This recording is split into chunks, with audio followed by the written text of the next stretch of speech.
looked absolutely fine.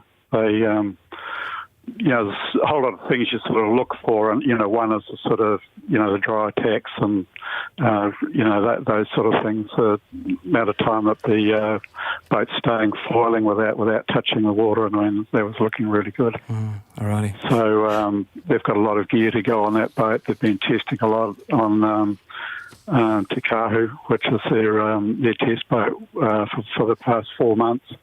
They look like they got a lot of design work done in the lockdown, and the whole thing's just looking like it's really coming together quite nicely. Excellent. Whereas the other teams have got, they've all got major problems in terms of time and that sort of thing. And every week that Team New Zealand is out there sailing, it's a week they're getting ahead. So you can sort of, when you see that sort of thing going on, you can see why these, issues are going on right now. But the whole point is that if you go back and you look at all the brouhaha that's going on in the media, if you go and read the hosting contract, it's all, very simple, set out in black and white. The governance processes are there, how the money's paid, what the reporting's got to be done, how the KPIs work. And that's a publicly available document, and I'm absolutely amazed that none of the Kiwi media have gone in and read it. Well, it'll be one to keep an eye on. Richard Gladwell, thank you very much indeed for your time this afternoon. Does this make you more... You just wrapped him up as you were talking about the Kiwi media not doing enough deep diving, I think is what happened there, embarrassingly. We could about 2.5 minutes But ago. that was so interesting. Does it make you more excited in the American It definitely does, and it brings back flashbacks of the race in San Francisco where New Zealand was I'm sorry to bring it up, New Zealand. Yeah. We were way ahead, and then I don't know what Oracle was doing, but it was dodgy as heck, and they were fixing their boat in the days off when there wasn't enough wind, and they came back from an 8-1 deficit, and it made me realise it really ruined it. It was like a really shock that sailing's not this innocent gentleman's sport that we like to think it is. It's actually a cutthroat and horrible game. It is, and this is another example. Yeah, these are Guy Williams' thoughts and not those of Radio New Zealand. So if anyone from Oracle is listening. Julia, what do you think? I mean, does it make you more interested? I agree with Guy. I mean, it's cutthroat. It's really, it's big money. And this is what it's all about, winning at any cost. All right. Interesting stuff. And we've got about 2 minutes left, so we'll just touch very briefly on this one. A tremendous win for democracy in South Korea earlier this week. Back in 2004, the Korean branch of Kellogg's cereal company... Oh, no, not this again. ...launched a lighthearted PR campaign for its Chex breakfast cereal. They asked the people to vote on a new limited edition Chex flavour, and they offered 2 candidates, chocolate and the dark horse green onion. What? The dark horse green onion? Yeah. Well, not just green onion. No, the green onion. I added the dark horse there. Okay. And actually, this was weighted towards chocolate, but they put the vote to the people, and that means that the people have the ultimate say. And magnificently, the people decided to vote in droves for green onion in scenes reminiscent of the Boaty McBoatface scandal. We've learnt this thousands of times. Do not give the people an online vote to decide important business decisions. Yeah, but over the past 16 years, devotees of green onion have been waging a guerrilla war, and finally they got their breakfast cereal Good last on week. you, Korea. Yeah. Don't send any our way. It sold out in 2 days. Really? Neither of you would try green onion Chex? I'd try it without milk. I'd try it at lunch, but not at breakfast. Yeah? Okay. Yeah, I'll try it at lunch. Keep it away from me. Keep it away from you? Dearie me, the unadventurous palates on these two. Julia Hartley-Moore, thank you very much for your time. You. Guy Williams, thank you. Cheers. It's been very fun. Thank you for listening. Wallace Chapman will be back on Monday, and Checkpoint's up next. Have a great weekend. Bye for now.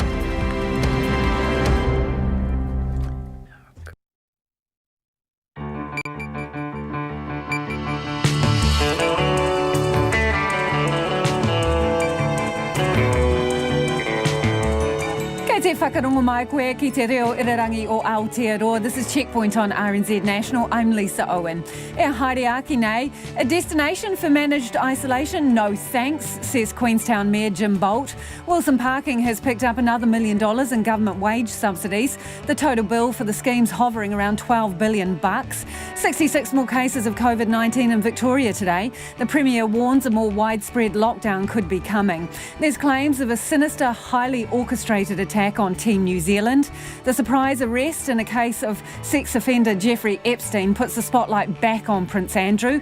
Auckland's drinking water pipes are leaking 50 million litres plus a day. And bad news for Blues fans. Beauden Barrett scores a contract in Japan. He's not here for Super Rugby next year. RNZ News at 5. Kia ora ko Susana Leata tēnei. Queenstown's mayor wants to see bulletproof plans before he'll support people isolating in his district. The government has announced the resort town as one of the potential destinations for managed isolation facilities yesterday. Jim Bolt says the Prime Minister raised the possibility during her visit last week. He has since received a call from the Minister in charge of quarantine and isolation facilities. I've had a couple of emails from people saying that they wouldn't come to Queenstown on holiday if we were an isolation place, so it probably reflects the views of people elsewhere in New Zealand. I think locally the mood of the district is one of caution. Jim Bolt, the Mayor of Queenstown Lakes District. The Prime Minister Jacinda Ardern says New Zealand's borders will not be closed indefinitely and work is underway to eventually lift some restrictions. It follows comments from 3 prominent New Zealanders who say a pragmatic strategy is needed to reopen the country to overseas visitors. Here's our political reporter Katie Scotcher. Former Chief Science Advisor Sir Peter Gluckman, former Prime Minister Helen Clark and former Air New Zealand Chief Executive Rob Fyfe have co-authored a paper about how New Zealand could begin to lift restrictions. They say there will be significant implications for the country's economic and social well-being if the borders are closed indefinitely. Ms Ardern says the borders will reopen, but restrictions will only be reconsidered when it is safe. Atuiti whare parimata ko Katie Scotcher aho. There are no new cases of COVID-19 in New Zealand today. The head of Auckland's water body admits they're missing their own leak target, with more than 50 million litres lost every single day. 1 in every 8 litres produced leaks out into the ground before it gets to the tap. More water is leaked than people have been asked to save to combat the city's severe water shortage. Watercare's Chief Executive Raveen Jadaram acknowledges they've been over the target for the past 2 years. It's not good enough. We're not meeting there's an SOI target of 13% or less, and we're just over 13%. Watercare does not even know how much the network's leaked since January, as it hasn't read all the meters since the lockdown ended.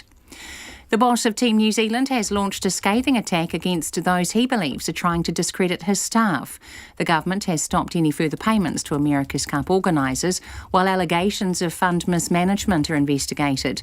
Grant Dalton says there's been a highly orchestrated attack on his team's integrity and credibility.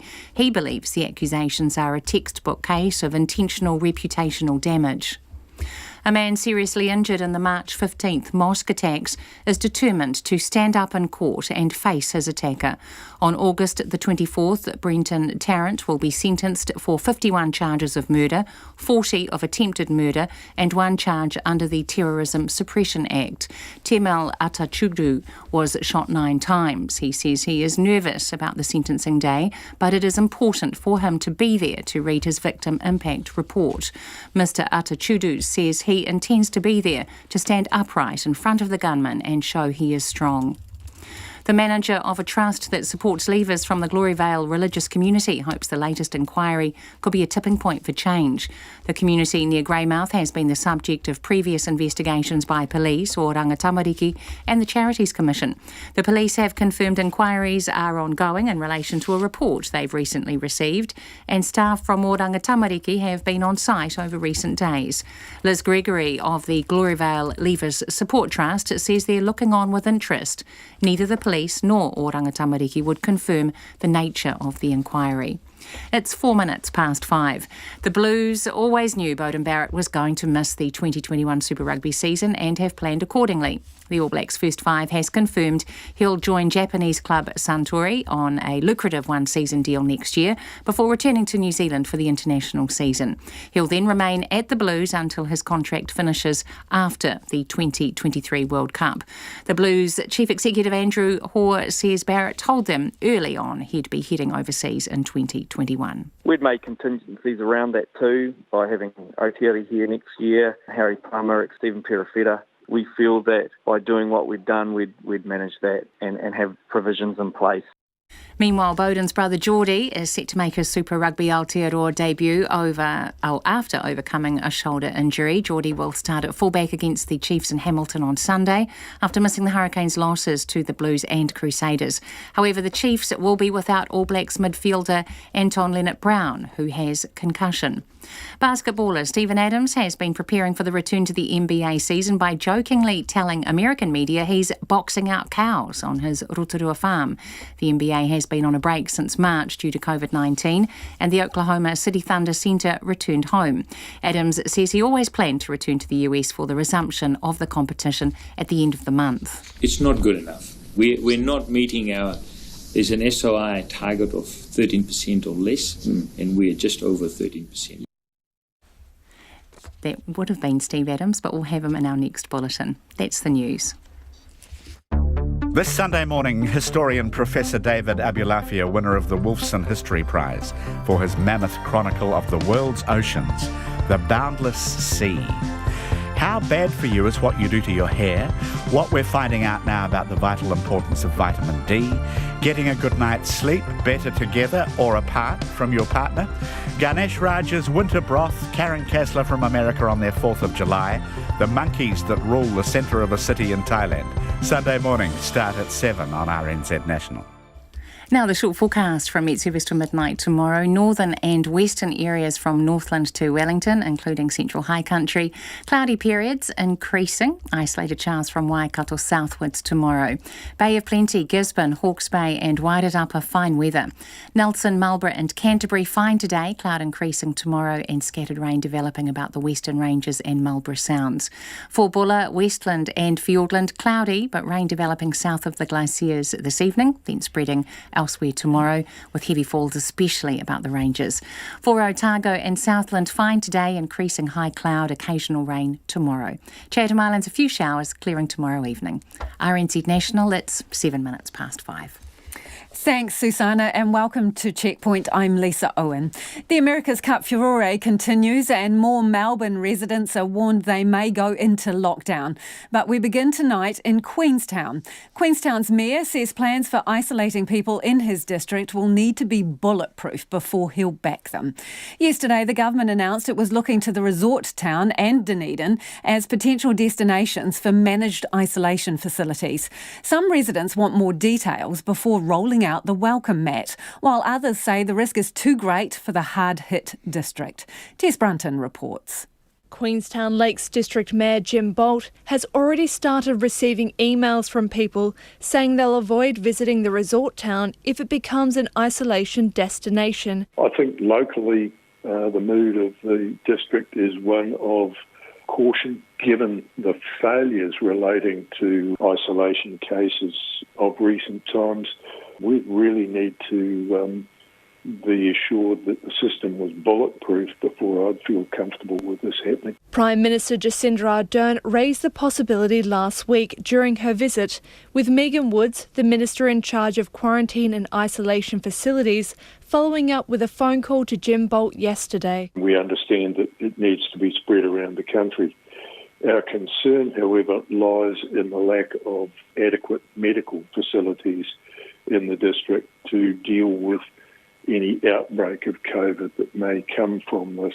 This morning, Queenstown accommodation providers met to speak about their rooms potentially being used for isolation.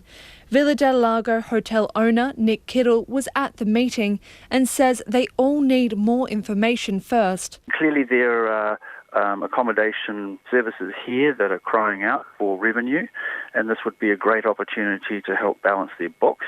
But at the same time, we hear from travellers within New Zealand that they're wary of coming to places that have been used as quarantine stations. He says the government needs to balance its expectations with what the district is capable of delivering at a public health level. Nick Kittle says businesses want crystal clear guidelines on what it will all mean for the district and how they can keep their staff safe. What we'd like to know now is what is the next step in quarantine in New Zealand? Are we going to be given proper guidelines? Are we going to have the proper support that we need from the Defence Force or from any other authority to ensure that protocols are not breached? These are the things that we're going to need absolute clarity around before we can make informed decisions. Sunrise Balloons Chief Pilot Carrick McClellan says the district can't afford any quarantine slip-ups. If there's any slip-ups like there has been, recently here in New Zealand and obviously recently in Australia with the quarantine and the security and what's been happening, I just don't feel we can have a COVID-19 case scaring people away from our town. He says the town is trying to get back on its feet. It would probably be a good windfall for a hotel to have 100% occupancy, but the wider picture for the whole community could be quite detrimental, really. There's already a ton of people here without jobs who are just being re-employed again now because the tourists have started arriving. We don't really want to undo the good work. Kirsty Sharp is a long-term Queenstown resident and community advocate. She isn't opposed to having managed isolation in the resort town if it's carefully managed and residents are kept safe. As long as there are testing teams around. And to date, hospital facilities haven't been used greatly in New Zealand for COVID-19. So going on past experience, I think we probably could act as a good quarantine centre. And we've certainly got plenty of empty hotels here, and I'm sure some of them would be suitable for that purpose. But Jim Bolt says the district may have to play the hand they're dealt. At the end of the day, it is the government's decision. If they decide to do it, so be it, and we will be cooperative, but I just don't think it's the right thing for our district given the lack of medical facilities here. Minister Megan Woods is expected to visit Queenstown next week to consider hotel options. For Checkpoint, Cortes Brunton, Tēnei. The Southern District Health Board said in a statement they've started planning with the government as it's possible facilities may need to be stood up soon after a decision is made. The DHB acknowledged Dunedin has stronger health infrastructure than Queenstown and says that would factor into any decision. But it currently has adequate PPE for its staff and can get more if needed. To Australia now, where the state of Victoria has recorded another 66 cases of COVID-19 today. The number of active cases in the state is now 442 and 23 people are in hospital. A lockdown is in force in more than 30 suburbs as the state tries to get a lid on its surge in infections. But some are refusing to be tested, as our World Watch reporter Annabelle Reid explains. Health workers are going door to door in Victoria's hotspot areas. The testing blitz they hope will uncover all the cases of COVID-19 circling in the state. But more than 10,000 people in those lockdown areas have refused to test. The state's health minister, Jenny Mikakos, says some say they've already had one. Some are hesitant for other reasons. Some people believe that coronavirus is a conspiracy or that it won't impact on them.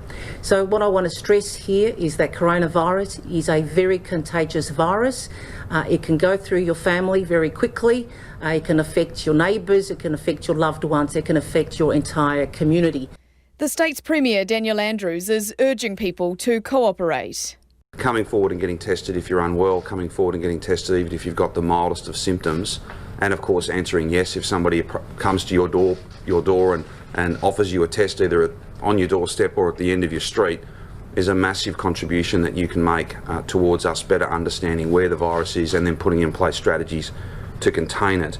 More than 20 schools in the state have closed in the past week because of COVID cases among students and staff. Today is the 17th day in a row of double-digit cases in Victoria. The stubbornly high number of cases has the Premier mulling an extension to the lockdown, which currently affects around 30 suburbs and more than 300,000 people. Ultimately, if you've got unsustainably high case numbers in a given geographical area, then that's not a matter of running a commentary on that postcode or the people who live and work there. It's nothing like that at all. It's simply a statement of fact that you've got a problem and you need to take, really significant action to pull this up. I'm not announcing that today. I'm not even foreshadowing it. I'm simply saying you can't rule that out because we're being driven by the data, and the data obviously changes from day to day. Further north, dozens of cars have lined suburban streets in Sydney as people wait to get tested. The alarm's been raised in Balmain, where a Woolworths employee worked 2 shifts at the store before testing positive for COVID-19. 50 staff have been placed into isolation, and local Fiona Jury told the ABC the news was a bit unnerving. I must say I was really shocked, actually. It is quite a confined store, is the thing. It's quite cramped, so it is hard to socially distance in there.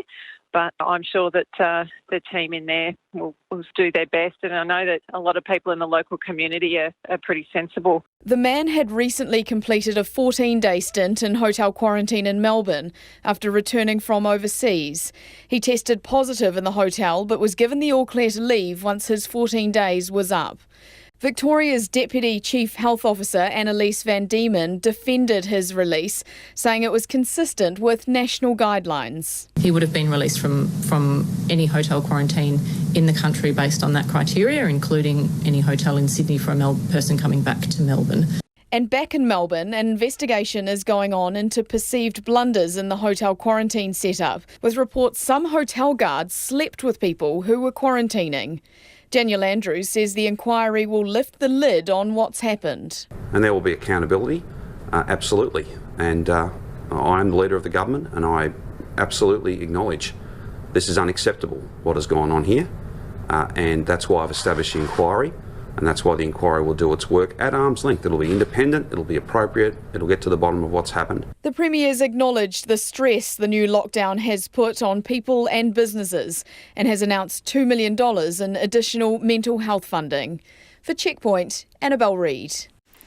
And Victoria's Premier is warning more suburbs in and around Melbourne could go back into lockdown if cases of COVID-19 remain high. That's after 10 postcodes across more than 35 suburbs were put back under tight restrictions just before midnight Wednesday, meaning residents in those areas are only able to leave home to exercise or work, buy essential items and to access child or health care. Melissa Davy is the Melbourne Bureau Chief for The Guardian and lives in one of the so-called ring-fenced suburbs. She says authorities are relying on a very heavy police presence to encourage compliance, and some people are finding that upsetting. One of the most significant ways it's been enforced here across the some 30 suburbs where it's taken effect is through a very heavy police presence. And some suburbs are seeing a more stringent police presence than others. So as you drive into some of the suburbs, there are police checkpoints where there are police vehicles and police officers stopping motorists as they come through. And they're asking to see ID and asking for the reason for travel. There are only 4 reasons why people in these hotspot suburbs are allowed to travel, and that's for work and education, and even then, only if work and education can't be done from home. It's for medical care, it's for essential services like food and groceries and that kind of thing. And then you can also go outside of your home for exercise, but you can't get in the car and travel to, say, a gym or something like that. So short of those reasons, you're just not allowed to leave your suburb, and people from outside the suburbs aren't allowed in. We've also heard reports of drones being used by police to monitor people. We've heard reports of licence checks being carried out to trace people back to their suburb and to check where they are registered. So there's a wide variety of ways this is being enforced. Of course, there are really hundreds of different access points to suburbs, though, when you consider access by foot or by cycle paths or by roads. So police seem to be focusing on just a few key areas at the moment. So is there any suggestion that some people have tried to skip out of those suburbs that you knew were going into lockdown, and even, obviously, because you've got close borders there, getting over the border into another state? There have been some reports of that. It's not widespread from the data so far, and we're only a few days into this lockdown. But we've also had reports that people are trying to change the address on their driver's licence to different suburbs, and they were trying to do that in the 24 hours between the lockdown being announced and being enforced. So there have been people attempting that. And yes, a couple of people have travelled to other states, one person by train into New South Wales. So There have been a couple of cases of that, but largely people have been compliant.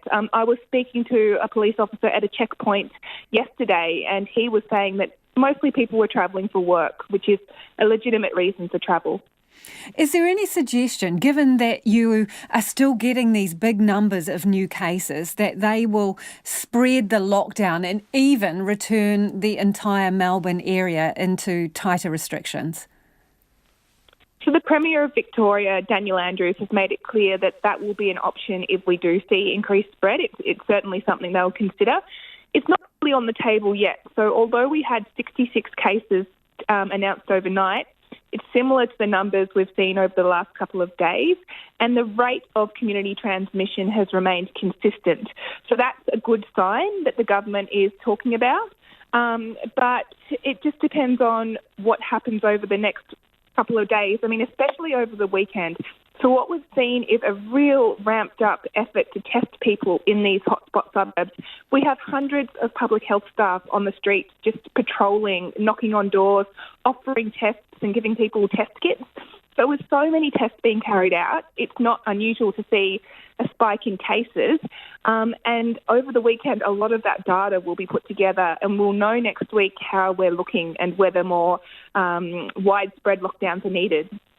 So you are in Brunswick, right, which is one of the areas locked down. But I understand that in some suburbs and postcodes, there's sort of idiosyncrasies where kind of if you're on one side of the street, you're in the lockdown. If you're on the other, you're not. And some situations where the school your kids go to might be just out of the lockdown or just inside it. Is there anything like that where you are?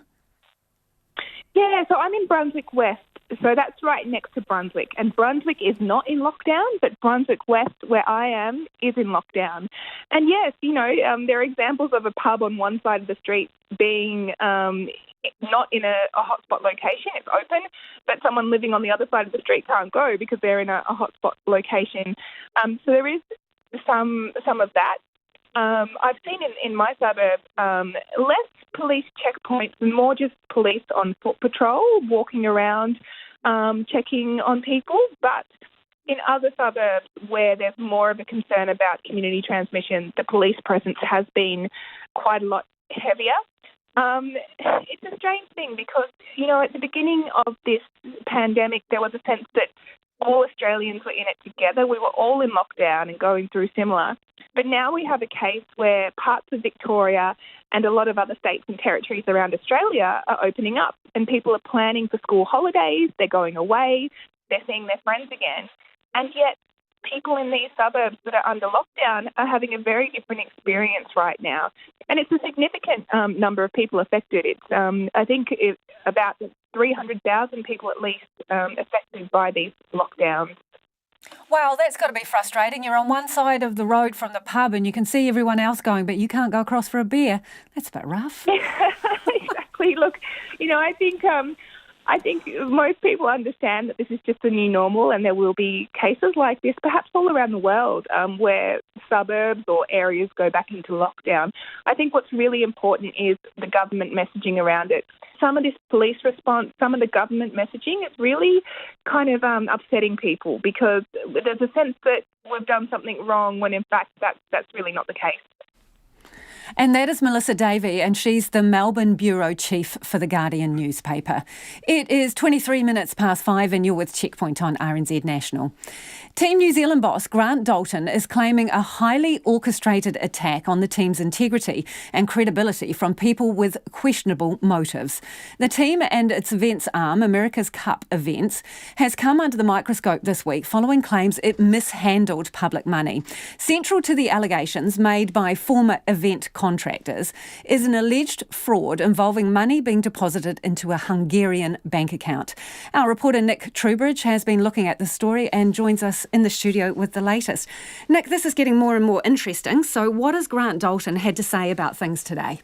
Yeah, so Grant Dalton is obviously fairly enraged by what's unfolding. He's calling this a textbook case of intentional reputational damage 101.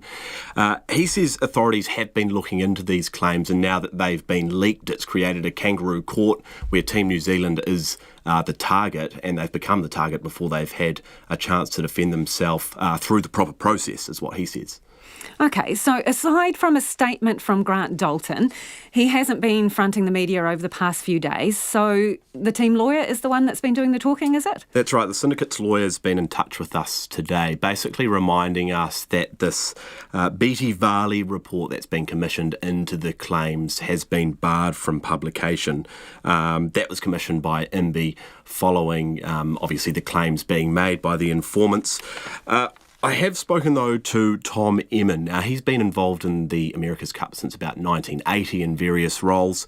He basically sees an issue with what would appear to be Grant Dalton wearing two caps, where he's responsible, obviously, for the running of the race team, the team that actually goes out on the water and sails the boat. But he's also, it would appear, been front and centre when it comes to dealing with these contractors who were previously working for America's Cup events.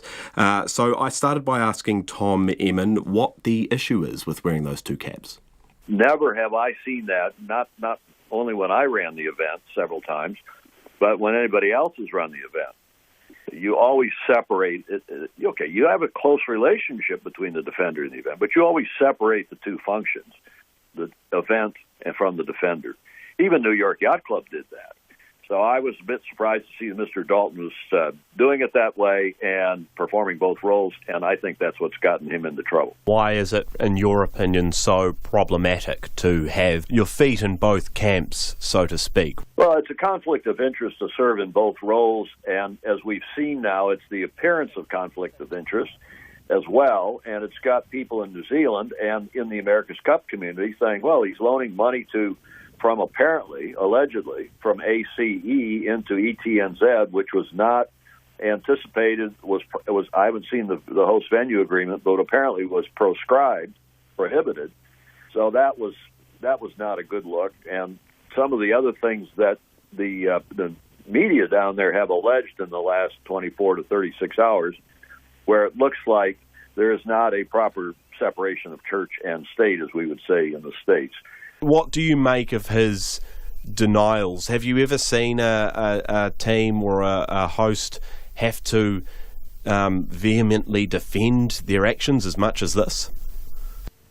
Well, I think probably in the past people, as the defender, as the event organizer, have had to defend their actions. I've even had to do that when I was running the event, and you get accused of things. So that's why I said on TV this morning on New Zealand television, let's wait to see what this report is that's coming out from the forensic accountants. I mean, this is not your little tax firm. This is a high-level litigation-supporting forensic accountant that the Auckland City Council has hired. That raised my eyebrows. And then Mr. Dalton's statements of, Monday, Wednesday, and then the one that just came out now on your Friday afternoon, it does seem a little bit like he doth protest too much. I mean, Dalton first came out and said, hey, we got spies. Oh, we've got informants. Well, that wasn't it at all. He's got a couple of people who he fired because they were feeding information, apparently to the Challenger Record and apparently to the local government and to Wellington. And he didn't like what they were feeding him. Well, let's see what the report is and what really happened with the money going to Hungary and what really happened with the loan, which he's now reclassified as a payment to ETNZ from the event authority, and let's see whether that was permitted under the host venue agreement. What's ironic in all this, he's a chartered accountant, or he was, before he got involved full-time in sailing. He's an accountant. He went to school. Grant Dalton went to school as an accountant. You know, this will be a distraction. If you can imagine, put yourself in the shoes of people who are on the team, and they've got to go home and talk to their spouse. They've got to talk to their parents, their kids about what's all this television coverage and what's all this radio coverage about some kind of problem in the Cup. And that's a distraction. But we'll get through it. The event will happen. As you know, the government today said the event will go on because we've one way or another, because we've got too much invested in it. And at the end of the day, it's the Royal New Zealand Yacht Squadron's event. It's not Mr. Dalton's event. It's not the Emirates Team New Zealand's event. The defender is the Royal New Zealand Yacht Squadron. They're the ones who have to oversee this and be sure that someone puts some buoys in the water and some racing is run come March 6th. The challengers can organize their own selection series leading up to that. And that's what will happen. This thing will get sorted out, and hopefully, and I'm confident there'll be a terrific event in New Zealand come next March, assuming the coronavirus doesn't intervene. So that's Tom Emmon there, Lisa. Now, actually, the team has just come back to us within the last few minutes, basically saying that the team, the team on the water and the event company have always been linked, that this isn't an anomaly at all. They give the examples of Sir Peter Blake doing it in 2000, Sir Russell Cootes doing it for the last two America's Cups, and Ernesto Baratelli doing it in 2007 in Valencia. So again, they've reiterated that this is, in fact, totally normal for the America's Cup. Interesting stuff. That is Nick Trubridge, who is across the America's Cup developments for us. We will keep you posted when more comes to hand.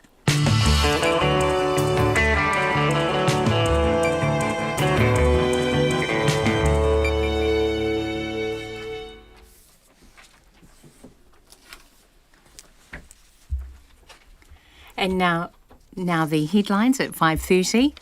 The Mayor of Queenstown wants to see bulletproof plans for isolating people before he'll back them. Yesterday, the government revealed it is considering Queenstown and Dunedin as potential managed isolation sites.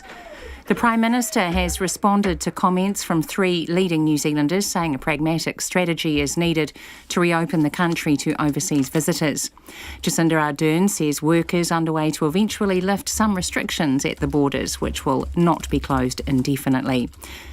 The creator of the COVID-19 bubble has been commended by the Director-General of Health. Ashley Bloomfield has singled out Tristram Ingham for devising the concept which was adopted by the Prime Minister and used in the government's response to the crisis.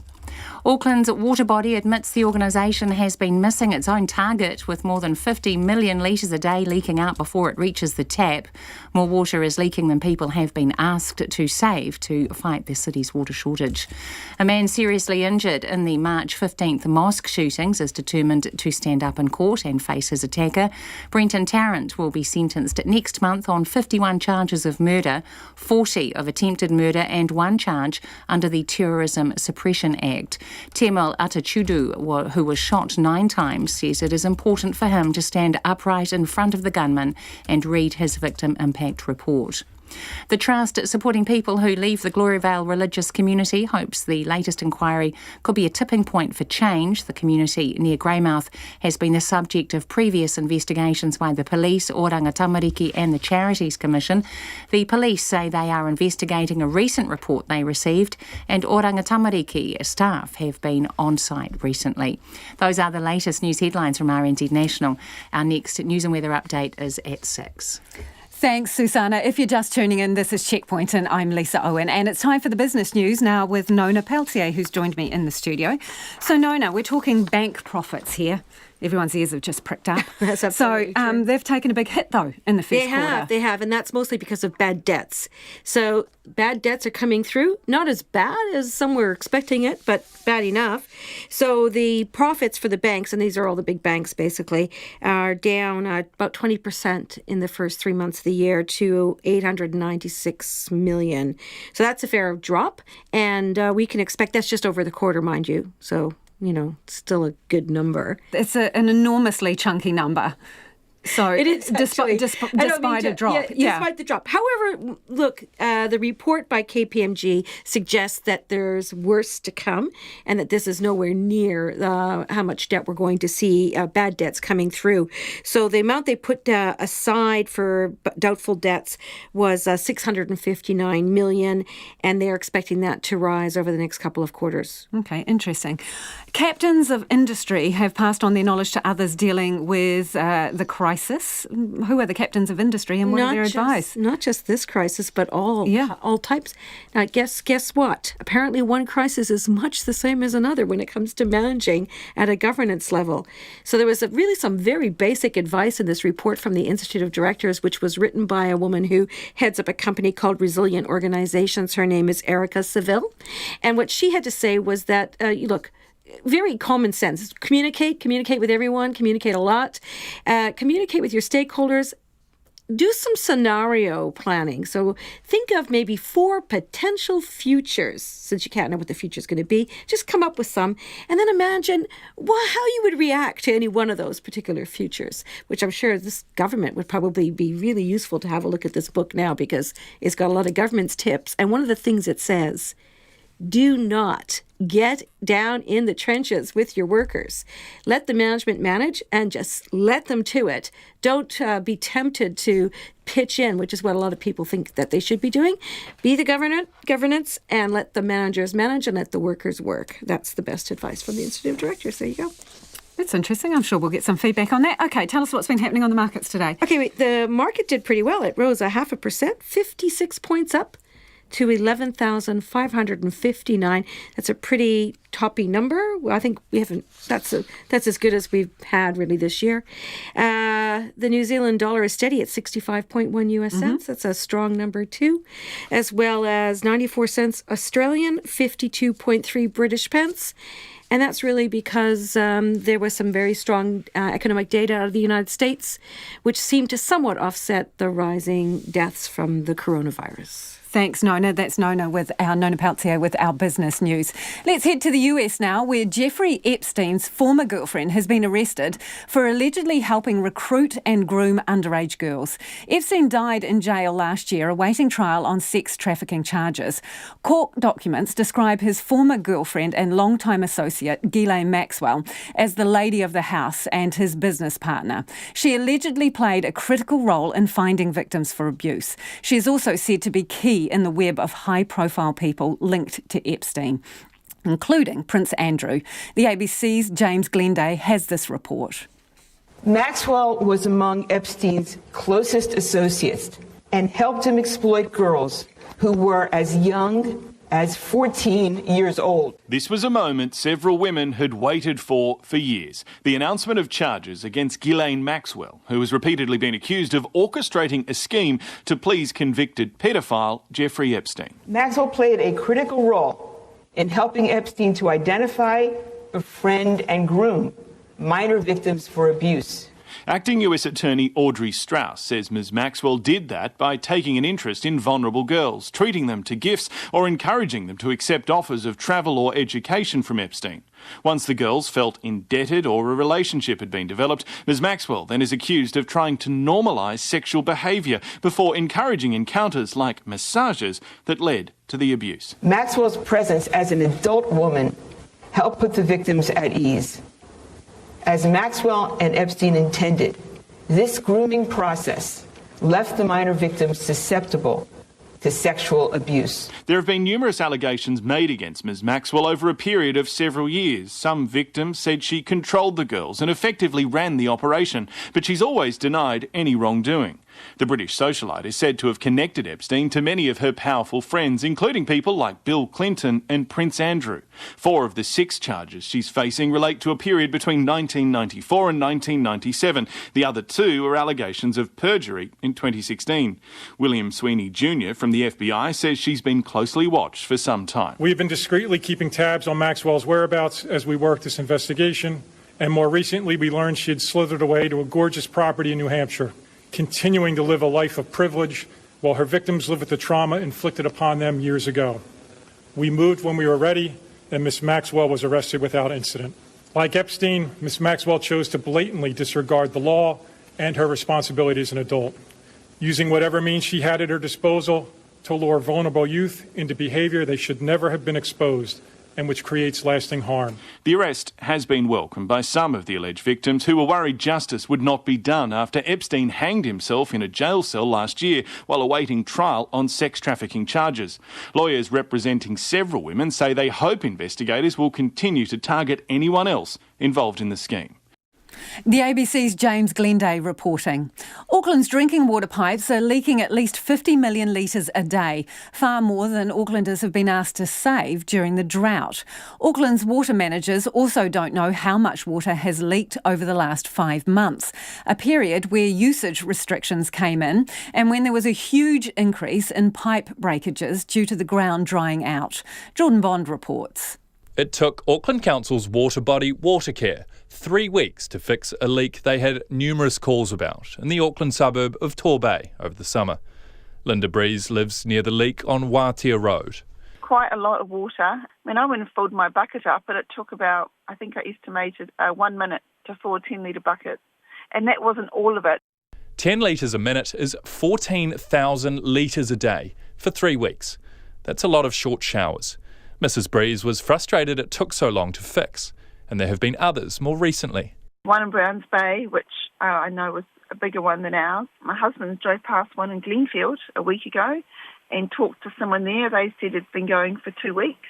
Really frustrating me that at the time Watercare are talking about conserve water, shorter showers, and that we're in a drought. But it's frustrating that water is just going down the drain. To help combat the worst water shortage in 25 years, Aucklanders have been asked to save 30 million litres of water a day. But the city's losing more than that from leaks, 50 million.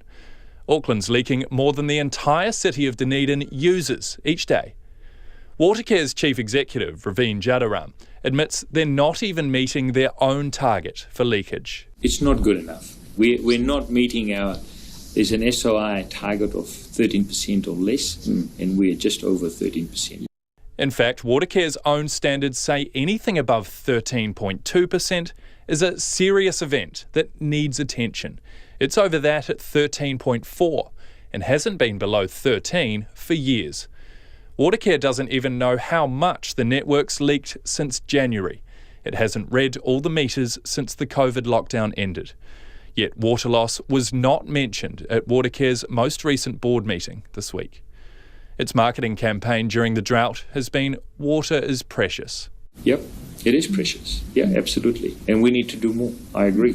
Yes. Mr. Jadaram and board chair Margaret Devlin say some amount of leakage is inevitable.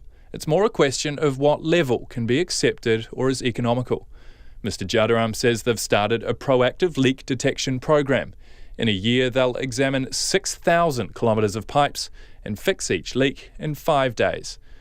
And Auckland councillor Chris Davy estimates the figure is at least 50 million litres a day and may even be as high as 70 million. And if you want to put that in perspective, Mayor Goff went to Hamilton and secured an allocation transfer from the Hamilton City Council of 25 million litres a day. So the loss through primarily leakage is exactly twice what Mayor Goff secured from Hamilton City Council. Watercare's spending more than $50 million to recommission the Hayes Creek Dam in Hunua, which will deliver 6 million litres a day. So clearly 50 million litres would be worth a lot.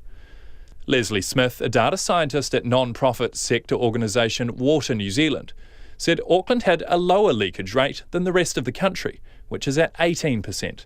She said while finding and fixing pipes was costly, it has to be looked at when weighed up against alternative sources. Wastewater and desalination, they have a big energy penalty, and so that comes with a big carbon penalty.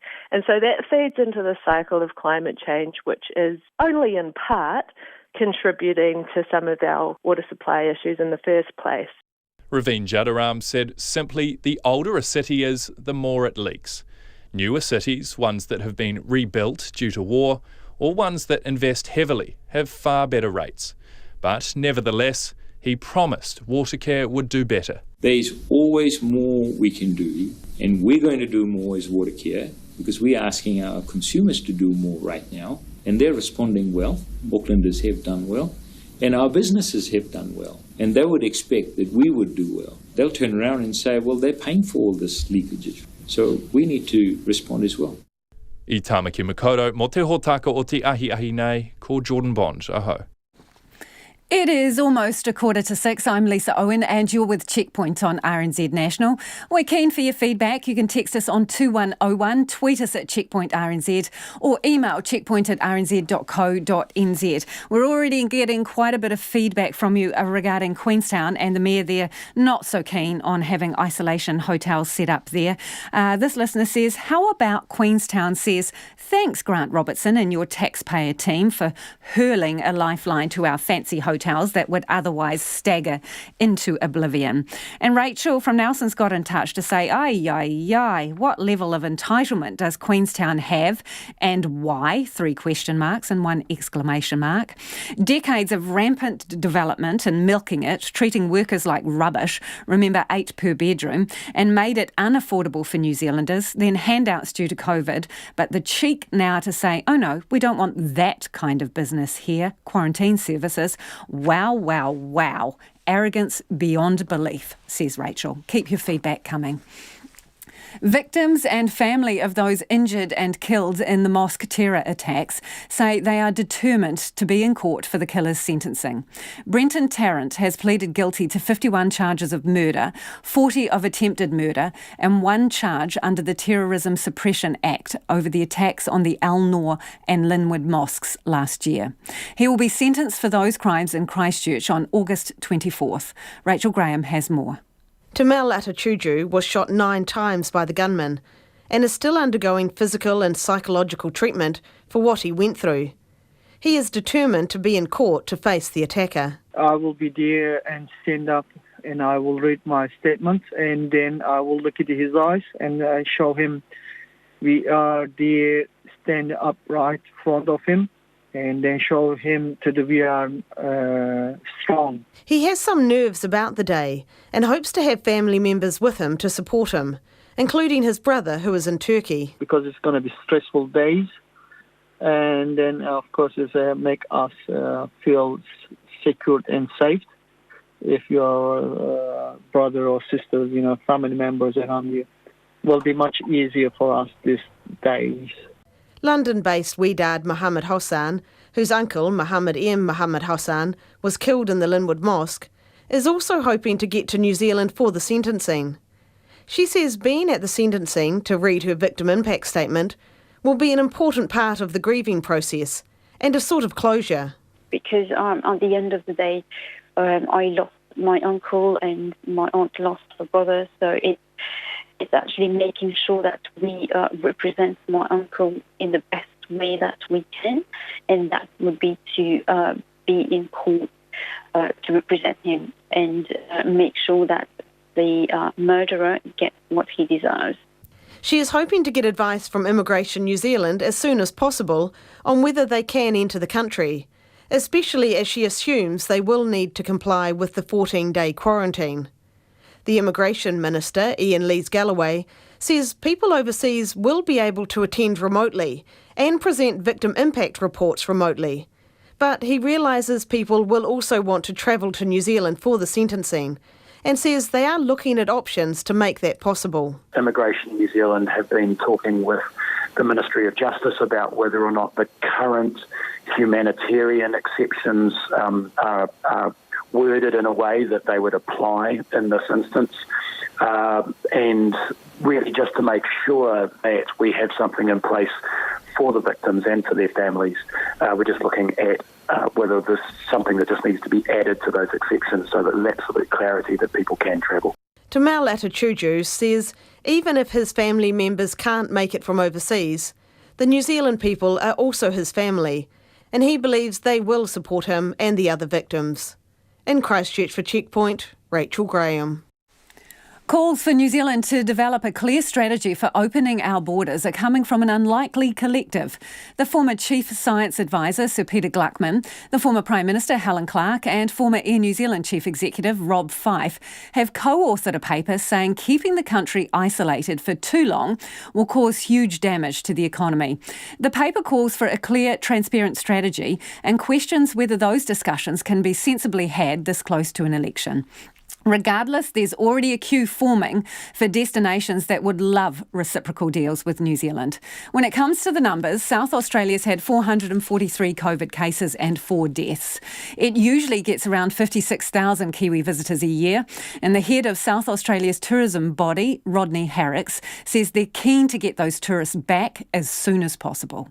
Look, I know that there's been a lot of dialogue happening on this subject. I know the federal government, the Australian federal government is keen to look at this. So yes, we've sort of been putting our case to what the opportunity is, how important getting Kiwis travelling around South Australia, exploring what South Australia has to offer is really crucial for us. I tell you, look, we've seen over 17,000 Kiwis just, as at the 29th of June. They've been spending about 5 minutes on southaustralia.com looking at what they can do when they come here. So what we know is that there's plenty of interest. You've got a massive country compared to little old New Zealand. Why do you need us? Why don't you just coax Australians from other states to come and visit you? Look, I think what's important is, we're already seeing South Australians getting out and about in South Australia. But what is important is that there's a strong connection between New Zealand and Australia, and I think this is a really important one. Look, I lived in Auckland many years ago for about a year and a half, and I think after living there for a year and a half, it gave me a decent connection. There's a really strong bond, and I think, in difficult times we need to support each other. There's a few of you guys to get around and explore what our country has to offer. I think what's important here is beyond this, we become ambassadors. We're ambassadors of each other's countries. So, we've got to be there supporting each other, and I think this is a really strong way of doing that. You mentioned the fact that you haven't had cases for quite a significant number of days, but you have had 2 cases in relatively recent times, which were people crossing over the border from Victoria, right? So potentially, if you're going to have a relationship with us, is it going to be an exclusive relationship? Because close to you are cities that have, big problems with COVID at the moment. Lisa, look, I think what's really important here is, as a society, we've got to learn how to live and manage with COVID-19, and I think that's really important as countries. We've demonstrated, and our health professionals have demonstrated that. And you're correct, there have been some recent cases. Those cases actually came in from overseas, and those individuals are actually quarantined within hotels. So they're in a fixed period quarantine within a hotel. So you're right, there have been a couple of recent cases, but I think what is important as countries, we've got to learn how to live and how to look to the future, how we get our economies going, and we've got to learn to live and by clear advice from health professionals about how we do keep our economies going, but importantly, how we keep people moving. What we know pre-COVID is that, as individuals, we really enjoyed that opportunity to experience and engage with people from around the world. And I think, again, given that strong connection between Australia and New Zealand, I think there's an opportunity for us to really use that and build on that into the future. Okay, so here's the tough one, Rodney. You get to choose between Melbourne and us. Who is it? Now, see, Lisa, that's a tough one. We'd want to welcome both of you. Look, you can't though, can you? Because Victoria's got major problems. The Premier there is talking about the need to maybe even shut down more areas in Melbourne, and that's the risk for New Zealanders coming there, isn't it? It's not coming to visit you in South Australia. It's other people coming over the state border from higher risk areas that might put us off. So if you had to choose, Rodney, Melbourne or us? Based on the current advice, unfortunately, people from Victoria can't travel to South Australia. So what I would say to you at the moment, we'd love to welcome Kiwis here to South Australia because we're opening up our borders, and our Premier has announced to Queensland, Northern Territory, they're already open, and we're opening up to others in the very near future. So look, you choose us, Rodney. You choose us. There's an opportunity right now to welcome Kiwis here to South Australia. And I think that's the thing. I think what's really important here, Lisa, is, the South Australian government have actually committed to support the Victorians. We've actually sent health professionals there. And I think this is a really important point that I was talking about earlier, is we're in this together. And, Australians, New Zealanders, we need to be supporting each other. And the way that we can do that is connecting our two countries, get our people travelling to each other's countries, investing and buying local products. I think that's our opportunity.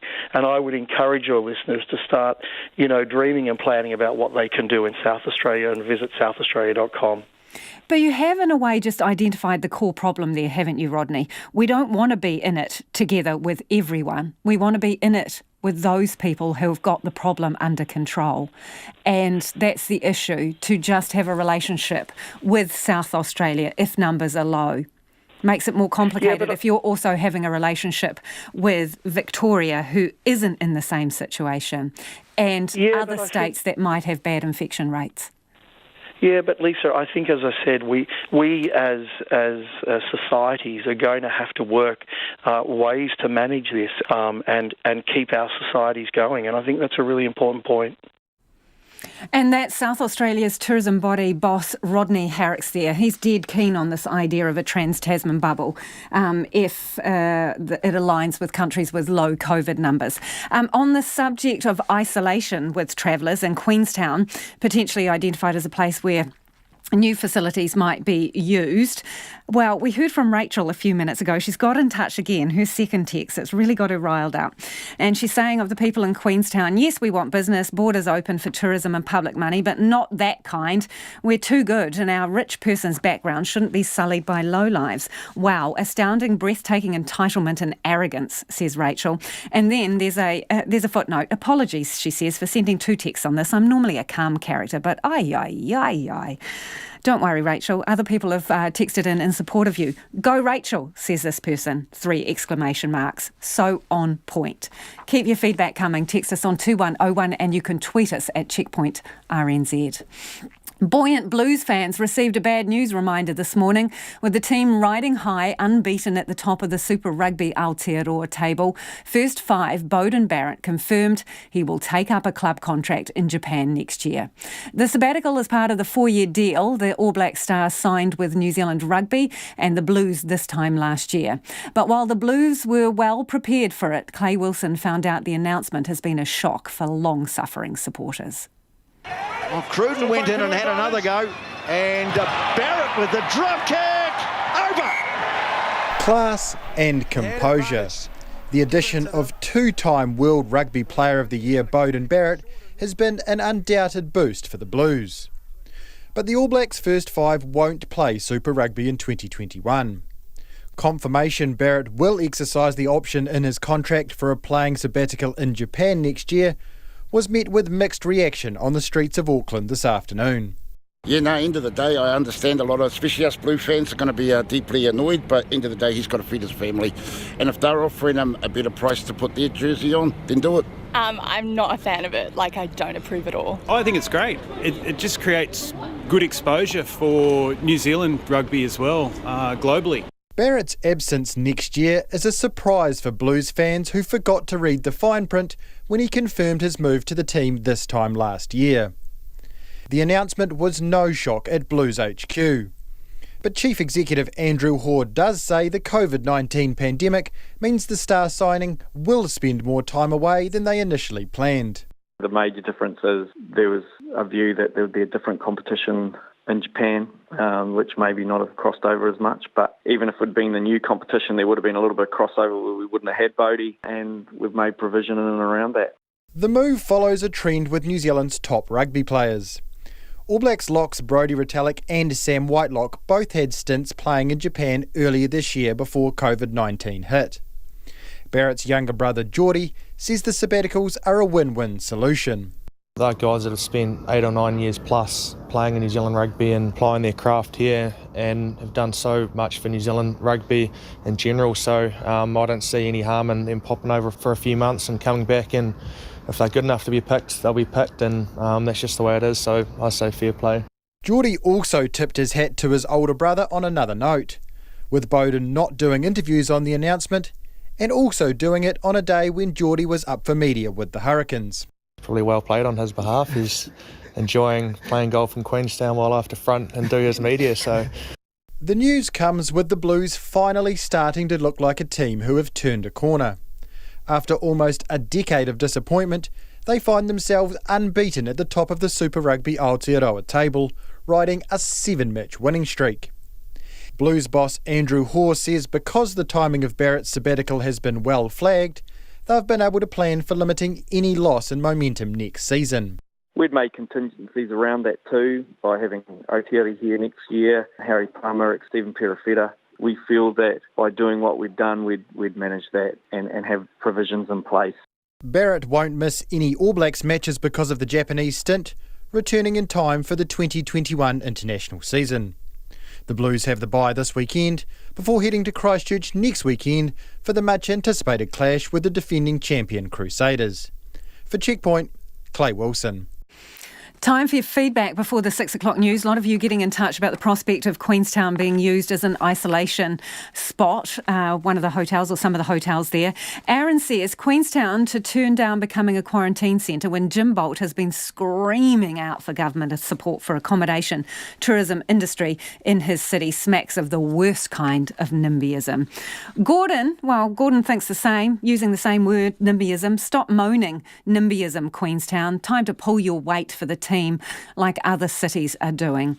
And Anthony from Wellington has got in touch to say, don't bother giving Queenstown any quarantine business.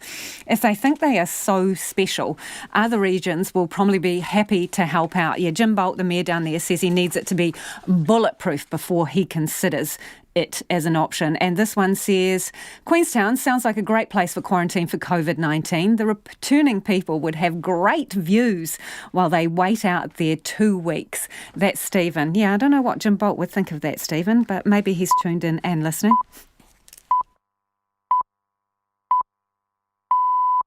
RNZ News at 6. Ngā mihi nui ko Susana Leata tēnei. Queenstown's mayor wants to see bulletproof plans before he'll support people isolating in the district. The government announced yesterday that the town is a potential destination for managed isolation. Jim Bolt says the Prime Minister had raised the possibility during her visit last week. He has since received a call from the Minister in charge of quarantine facilities, Megan Woods. The Queenstown Lakes District Mayor says the district's medical facilities might not be able to cope if there was an outbreak. A man seriously injured in the March 15th mosque attacks says he is determined to stand up in court and face his attacker. Brenton Tarrant will be sentenced on August the 24th on 51 charges of murder, 40 of attempted murder and 1 charge under the Terrorism Suppression Act over the mosque massacre. One of those injured was Temal Atachuju, who was shot 9 times. He is nervous about the sentencing day, but says it's important to be there to read his victim impact report. I will be there and stand up and I will read my statement and then I will look into his eyes and show him we are there, stand up right in front of him and then show him that we are strong. Mosque victim Temal Atachuju. The manager of a trust that supports leavers from the Gloriavale religious community hopes the latest inquiry could be a tipping point for change. The community near Greymouth has been the subject of previous investigations by police, Oranga Tamariki and Charities Services. The police have confirmed inquiries are ongoing in relation to a report they have recently received, and staff from Oranga Tamariki have been on site over recent days. Liz Gregory of the Gloriavale Leavers Support Trust says they're always hopeful for change. Every now and then there's an incident and they think, this is it, this is going to be the catalyst, and then it all just goes away. And so we're looking on with real interest. Is this just all going to go away in a few days? That is a possibility. They have done this for 50 years. Neither the police nor Oranga Tamariki would confirm the nature of the inquiry. Exemptions to border restrictions have been granted to more than 200 film and TV production workers the Immigration Minister believes will boost the economy. While some crew from the films Avatar and Power of the Dog are already here, the Ministry of Business, Innovation and Employment has now confirmed workers involved in 5 other productions will arrive over the next 6 months. The Minister, Ian Lees-Galloway, says they will bring a significant boost to the economy. The film crews that are coming here, it's not just them that will be working. They are creating jobs for people who are here in New Zealand citizens and residents, plus potentially people who hold work visas who are here in New Zealand as well. The 5 are the Lord of the Rings TV series, Power Rangers, Cowboy Bebop, Sweet Tooth and Greatest Beer Run Ever. Toyota says it's happy to continue its support of Team New Zealand. The car manufacturer has been a sponsor for 28 years. Andrew Davis says Team New Zealand has been regularly keeping its core stakeholders up to date over the Ministry of Business, Innovation and Employment investigation into claims its events arm may have mismanaged taxpayer money. I mean, I'm sure it's a difficult situation for them. as I say, we've got a lot of trust and faith in the team. They keep us well informed where they can, and with what we're hearing, there's no reason for us to have significant concerns at all. Andrew Davis, the General Manager of Marketing for Toyota New Zealand. Principals are welcoming the government's $52 million to deal with truants, but says a longer-term solution is needed. This morning, Education Minister Chris Hipkins announced the fund to tackle schools' high truancy rates since lockdown. The Principals Federation President, Perry Rush, says while the money is welcome, he wants it to be allocated directly to schools. It's 4 minutes past 6. The Tactics will seek to oust the Northern Mystics from second spot in netball's ANZ Premiership when the two sides square off in Auckland tonight. The Mystics' only loss in their 4 games so far came last time out to competition leaders the Pulse, while the Tactics have won 2 of their 4 games. The Warriors sacked coach Stephen Kearney because owner Mark Robinson felt he was the wrong personality for the NRL club. Robinson, whose company Ortex Industries took sole charge of the rugby league club late last year, has told TVNZ he needs a coach with some personality for the side. Based on the Gold Coast, Robinson says he's been down to the team's training base in New South Wales and explained why Kearney had to go. Basketballer Stephen Adams has been preparing for the return of the NBA season by jokingly telling American media he's boxing out cows on his Rotorua farm. The NBA has been on a break since March due to COVID-19, and the Oklahoma City Thunder Centre returned home.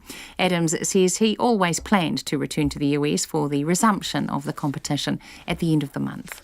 Been a long stretch. It's unbelievable. But yeah, I always imagined that I'll come back, bro, and this. You know, it would have been kind of empty not finishing the season. Stephen Adams. And 200 punnets of strawberries a day that would have been eaten by tennis fans if Wimbledon wasn't cancelled are being sent to London health workers to thank them for their efforts fighting COVID-19. That's the news. Take the pulse of the day's news every weeknight at 10. Amazing day. $39 million come into the district. It's probably the biggest single investment by central government ever in Whanganui. Live with local, national and international stories as they happen. We were really upset about, like both the intrusion into the Ventnor shipwreck and especially the filming of the human remains, because we regard that wreck as a grave site. Lately with Karen Hay every weeknight from 10 on RNZ National. Now, the short forecast from Met Service to midnight tomorrow. Northern and western areas from Northland to Wellington, including central high country. Cloudy periods increasing, isolated showers from Waikato southwards tomorrow. Bay of Plenty, Gisborne, Hawke's Bay and Waitatapa fine weather. Nelson, Marlborough and Canterbury fine tonight. Cloud increasing tomorrow and scattered rain developing about the western ranges. Marlborough Sounds, Buller, Westland and Fiordland cloudy, but rain developing south of the glaciers this evening, then spreading elsewhere tomorrow with heavy falls, especially about the ranges. Otago and Southland fine today, increasing high cloud, occasional rain tomorrow. Chatham Islands a few showers, clearing tomorrow night. RNZ National, coming up to 7 minutes past 6. Thanks, Susanna. Kia ora anō. This is Checkpoint and I'm Lisa Owen. The government's wage subsidy bill has now topped $12 billion, with Wilson Parking among the companies to receive more money through the latest round of payments. Wilson's latest claim is for more than $1 million, prompting questions about which companies the scheme is propping up as the government moves towards a carbon-friendly economy. Nita Blake-Person reports. With central business districts transformed into ghost towns during lockdown, the need for inner-city parking also tanked. Wilson Parking responded with these ads. Keep your bubble safe. Skip crowded public transport. Driving to the office keeps your exposure down. And Wilson Parking wants to make this even easier, with convenient, safe car parks everywhere and flexible products to meet your needs. With low petrol prices, reduced traffic and up to 50% off monthly rates. It's cheaper than you think.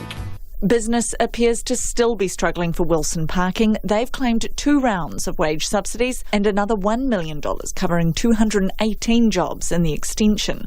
That's prompted questions from Greater Wellington Regional Councillor Thomas Nash about whether the government support needs to be more focused on a green economy. I thought the ads from Wilson were irresponsible, and I thought they gave an untrue impression of what public transport was like. It was definitely not crowded during the pandemic. The opposite was true. My concern is how we as a country and how this government is using the recovery and the billions and billions and billions of dollars that are being spent in this recovery to drive us towards a climate-safe future. And I think it's reasonable to ask some questions about whether handing out money, no questions asked, to companies that are undermining public transport is a good thing to do or not. The ads are no longer running, and in a statement, Wilson Parking said they had been simply promoting driving as an alternative and safe way to commute. It's rejected any accusation that it said public transport was unsafe and said it was still experiencing a decline of revenue of more than 40%. And Wilson Parking aren't alone in doing it tough. Latest government figures show $1.2 billion has been paid out through the wage subsidy extension in just the past 10 days. It brings the total bill to $12.3 billion, covering 1.7 million jobs. But Infometrics senior economist Brad Olsen says things aren't looking as bad as previously feared. We have seen that wage subsidy that has kept many more people in work than we might have expected at the start of this pandemic and this economic slowdown. So some cautious optimism in the economy at the moment. However, with about 100 people a day going on the job seeker benefit over the past week, he says we're not out of the woods yet. Over 200,000 Kiwis are now accessing some sort of unemployment benefit from the government. Of course, 56,000 of those coming through in the last few months due to COVID-19. At the same time, we've got nearly 300,000 workers who are now covered by the wage subsidy extension. So it points to a very, very tough time ahead still for businesses. Businesses are continuing to pay back money from the wage subsidy scheme. There have been more than 1,100 refunds made over the past week, with the total value of refunds now more than $200 million. For Checkpoint, Cornita Blakeperson, TNA. The boss of Team New Zealand has launched a scathing attack against those he believes are trying to discredit his staff. Grant Dalton says there's been a highly orchestrated attack on his team's integrity and credibility. He says the accusations are a textbook case of what he calls intentional reputational damage and are now playing out in a kangaroo court. Yesterday, the government stopped any further payments to America's Cup events arm from a $40 million hosting fund, while allegations of taxpayer money mismanagement are investigated by the Ministry of Business, Innovation and Employment. The Prime Minister says that shows checks and balances are in place. I've seen a range of different reports and feedback on what's being investigated at present. Ultimately, we're all committed to delivering a successful World Cup, but we need to make sure that MB have the space to look into this properly. The ministry won't be drawn on a timeframe for their investigation. There are already concerns COVID-19 could have a significant financial impact on the event. But Jacinda Ardern still believes hosting the America's Cup is a good investment. Remember, we have commitments that it's only right that we continue to fulfil. So yes, there are economic spin-offs from hosting, but there's also, of course, the event itself. And, of course, we can see in the future the likely benefit of making sure that New Zealand is on the world stage. And we are still all committed to hosting a successful America's Cup.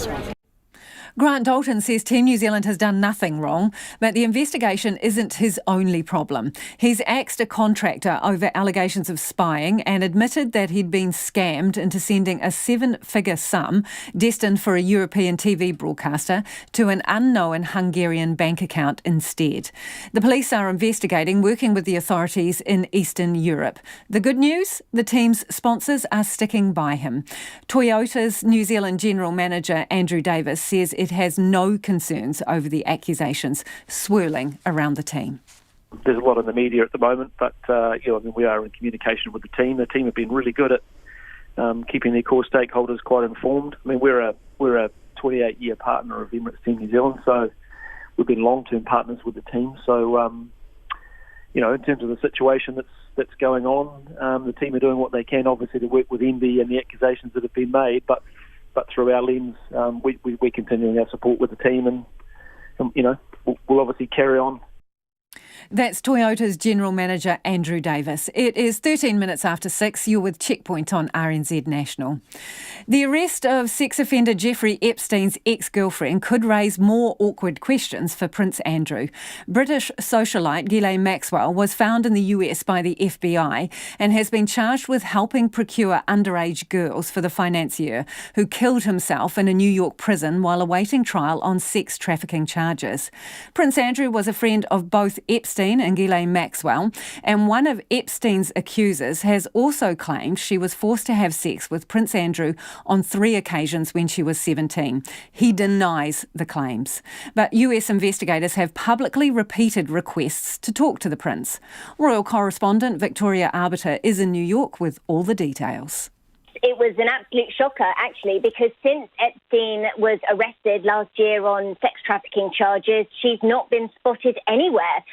It now turns out she's been moving around under the radar. The FBI said during a press conference this afternoon that they have been discreetly watching her for the last few months. So I guess they felt like they had enough evidence to swoop in and pick her up, which is what they did very early in the morning on Thursday. She was found at a remote location, a house that she had purchased under a company name last December so that she'd be able to protect her own identity. And she appeared in a court hearing via webcam, via video cam, late Thursday afternoon. So watch this space for what happens next. What do we know about the charges she's facing? Well, so far, she's been charged with 6 counts, including trafficking for minors for sex and with perjury for later denying it. Under oath in 2016, she was questioned at great extent about Jeffrey Epstein, her involvement with Jeffrey Epstein, and she denied everything. So they've got her on perjury as well. Interestingly, these charges, so far anyway, they relate to incidents that took place between 1994 and 1997. They involve 3 unnamed victims, the youngest of which was 14. And the abuse is alleged to have taken place at 4 of Epstein's homes in New York, in Florida, in New Mexico, and actually at Maxwell's house in London. I'm really curious, Victoria, this place that she was sort of plucked up from in New Hampshire, was it a shack in the middle of nowhere or was she living in quite luxurious circumstances? What do we know about the life she was leading? She was living very nicely indeed. She was on an extensive private property, up to 150 acres. It was surrounded by trees in beautiful countryside, locked metal gates at the front driveway so no one could access the property. It was a 4-bedroom, 4-bathroom, log-style cabin. But when I say cabin, think luxury cabin. It's a beautiful property. She picked this up in December under a company name in an effort to protect her identity. And she's actually done a number of things to protect her identity. She's changed the email, she changed her phone number. She was said to have been having packages delivered under another name. That name has not been revealed. She's definitely been trying to hide out and fly under the radar. She was also said to have had 15 bank accounts over the last few years. She also had a British, American and French passport. So people are also asking, why did she stay in America, knowing that she was being investigated, knowing there was a high probability she'd be picked up? Why not go to England? Why not go somewhere in Europe? So there's a lot of questions that still need to be answered. On that note, US authorities did reiterate today, Thursday, their desire for Andrew to come in and answer their questions. They said they're very keen to hear what he has to say and what he witnessed, given his close friendship to Ghislaine Maxwell. What does all this mean for Prince Andrew? Does it change things at all? Well, so far, no, it doesn't change anything. And the reason it doesn't change anything for him at this point is because these incidents are reported to have taken place, the ones specific to this indictment, between 1994 and 1997. Andrew hadn't even met Epstein at that point. But the reason they are so keen to interview him is that Andrew has a decades-long friendship with Ghislaine Maxwell. And we're talking a close friendship. They weren't romantically involved, but they were thick as thieves at certain points. He admitted in his BBC interview that he saw her last year. He said he saw her before Epstein was arrested. But more interestingly, she stayed overnight at Sandringham, the Queen's private residence in Norfolk, where she took part in a shooting party. The Queen was not believed to have been in residence at the time. She was also invited to Princess Beatrice's 18th birthday party at Windsor Castle. Epstein accompanied her to that party. So Andrew and Ghislaine Maxwell, they have a long history. They met in New York. She used to invite him to dinner parties when he was in New York. She threw those dinner parties at Epstein's Upper East Side townhouse. So they are very keen to talk to Andrew, but they've also been clear, prosecutors have been clear, they want to talk to him as a witness, not as a suspect. Now, Thursday, Andrew's team, they fought back, saying they were rather bewildered because, of course, there's been this back and forth over whether or not Andrew is cooperating. They are adamant that he has been cooperating with this investigation. They said Andrew's team tried to contact the Department of Justice 2-3 times last month. They're still waiting to hear back. So we've still got a lot of back and forth between parties on that front, but I think probably what's happening, suspecting what's happening here, is that Andrew wants to give a written statement, whereas US authorities are keen to have a chat with him in person. As you say, the time period for which Ghislaine Maxwell is charged is a different period of time when Prince Andrew was involved with Jeffrey Epstein and meeting him and friends with him and going to the house. But here's the thing. Yes. The charges she is facing are incredibly serious and, if proven, would mean an extensive period of time in prison. She's got limited bargaining chips, hasn't she? Because the question then comes, is she going to try and do some kind of deal and provide some other information that may be useful? Well, that's the million-dollar question right there. And, of course, the minute she was arrested, everyone started. Two topics of conversation came up. Was she going to strike a deal? And was she going to survive in prison? Because while it was confirmed that Jeffrey Epstein, according to the coroner, took his own life in prison last August, there are a lot of people that don't believe that story. And they are concerned that perhaps she might meet a similar fate. So also what is tricky right now is that New York is following very, very strict COVID-19 restrictions, self-distancing restrictions. So the US authorities, they want to keep Ghislaine Maxwell in custody because she poses a tremendous flight risk.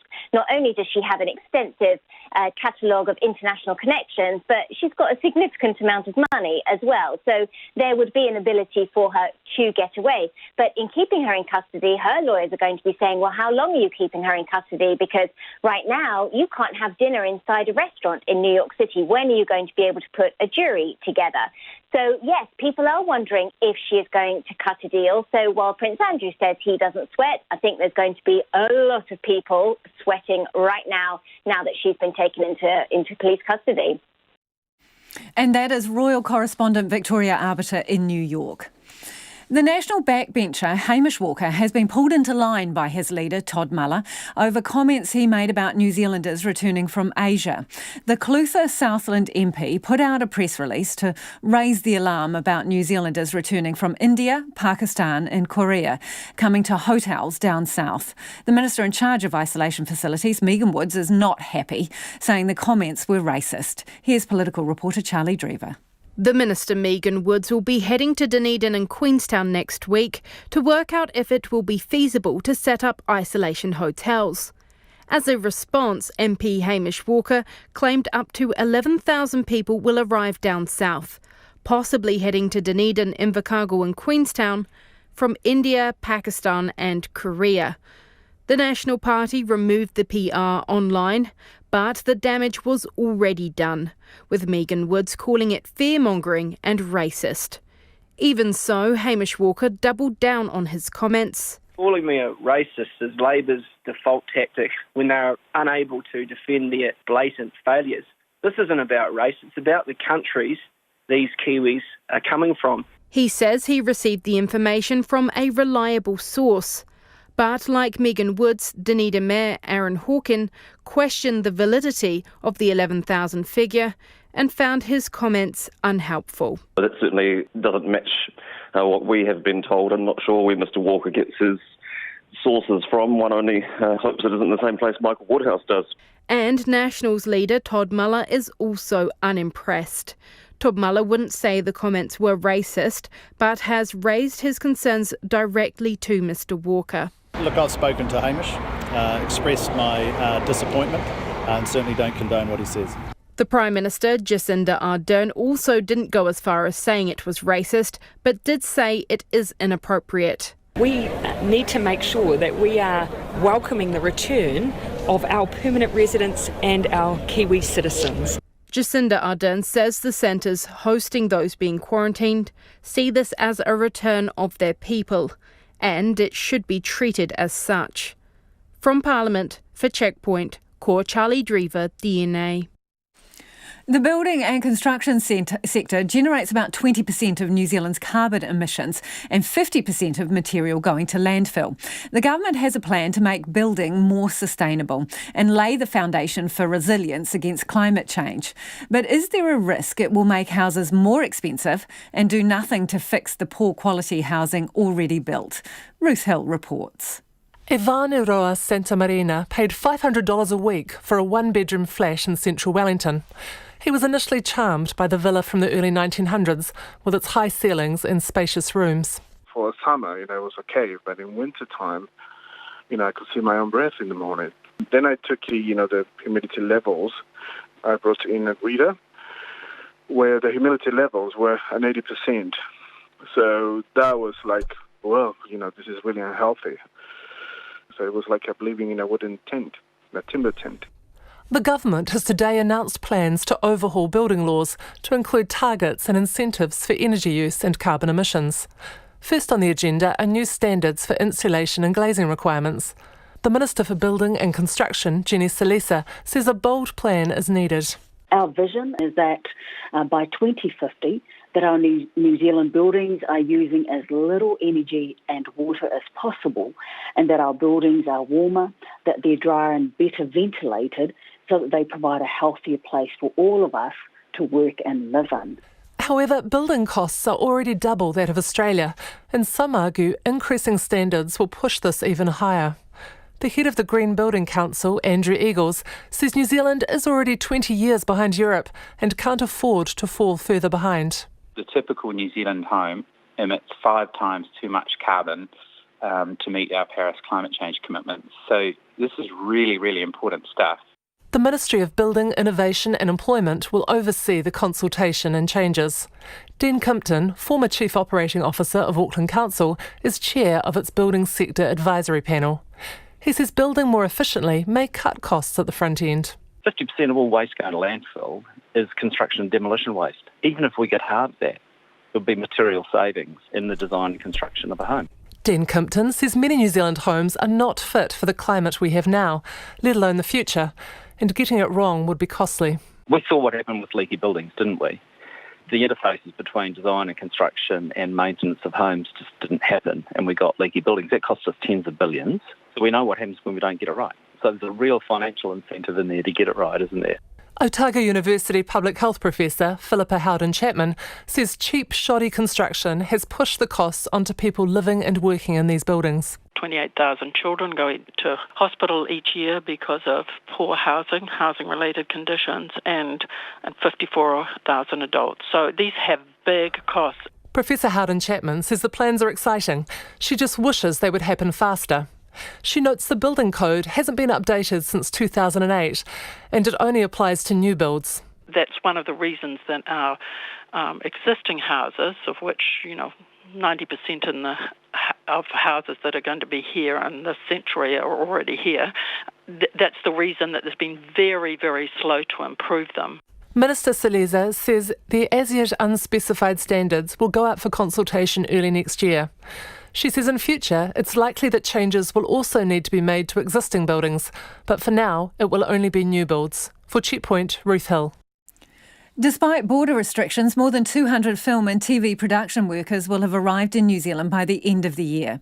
The Ministry of Business, Innovation and Employment has confirmed exemptions have now been made for 7 productions.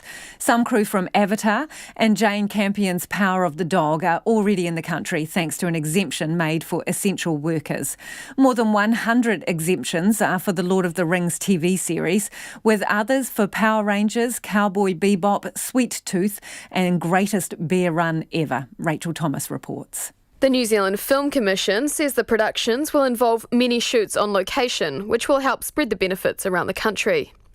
But its head of international screen attraction, Philippa Mossman, says it's not just about the money. We speak a lot in the economic terms, but it's also very uplifting, I think, and hope for everybody to see this exciting activity going on and to see New Zealand reflected back on those screens when the productions are finally released into the world. Ms Mossman says the crews have had to make difficult sacrifices to separate from their families during the pandemic. Film personnel that may gain permission to enter New Zealand are having to leave their families in increasing turmoil where they live in order to accept the work in New Zealand. And by those few people getting these border exemptions, the positive impacts for New Zealand are immense.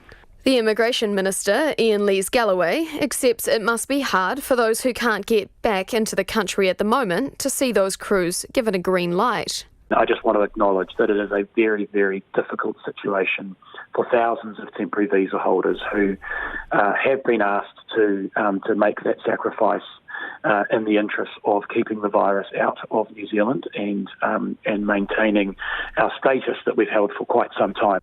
Mr Lees-Galloway says the exemptions are made with the economy in mind.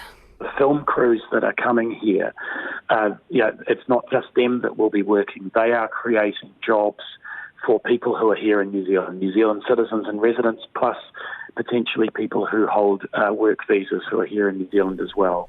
So people who meet those criteria are able to come because they offer that significant impact for New Zealand. According to a statement from MB, the total number of film production workers granted exceptions is now well over 200. In total, 206 film production workers and 35 family members have been granted exceptions. Their entry into New Zealand is subject to all Immigration New Zealand's usual processes. These productions were granted exceptions on the basis that they will inject about $400 million into the New Zealand economy and directly employ up to 3,000 New Zealanders. According to MB, the timing of each arrival is subject to production timing, availability of quarantine facilities and meeting their own quarantine costs. For Checkpoint, Rachel Thomas. Quickly, some feedback before we go on Queenstown. This listener from Wellington says, "Oh, how the privilege stinks." Thanks for tuning in. Have a splendid weekend. RNZ News headlines at 6:30. The wage subsidy bill has risen above $12.3 billion and covers more than 1.7 million jobs. Queenstown's mayor says the district might not cope if there was an outbreak of COVID-19 among returnees who may be sent there for managed isolation. More than 200 film and TV workers have been given exemptions to border restrictions, and Toyota says it's happy to continue as a Team New Zealand sponsor, despite a government investigation into the syndicate's events arm. Those are the headlines. Our next news will be at 7.